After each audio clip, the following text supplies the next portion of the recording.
পকেটে টাকা নেই, ঘরে কি করে তোর চিকিৎসা? কাঁদিস না বাবা। আরে তাড়াতাড়ি ছেলে লুকাও। কেন? আরে হিজড়ের ছেলে নাচাতে। ওগো, শুনেছি হিজড়েরা আশীর্বাদ দিলে ছেলের আয়ু বাড়ে।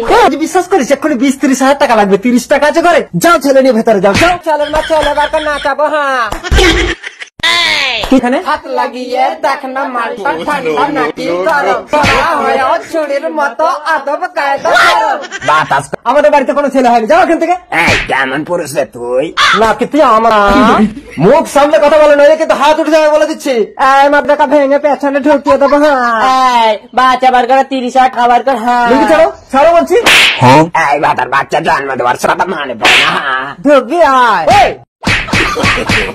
দিদি, আমার ছেলের থ্যালাসেমিয়া, টাকার অভাবে একটু রক্ত দিচ্ছি না, আর হয়তো কটা দিন বাঁচবে। আয় ছেলে কোলে নিয়ে কাঁদবি না, ছেলে রাম, তোর ছেলে 100 বছর বাঁচবে। আর সারা জীবন যা রক্ত লাগবে আমাদের শরীর থেকে, আর ওর চিকিৎসার সমস্ত টাকা আমরা দেবো। তোমরা সাক্ষাৎ ভগবান, ছেলেটাকে তোমরা বাঁচালে। আর তো আমরাও কিন্তু আমলা করো না। হ্যাঁ, ভিডিওটাকে লাইক করো।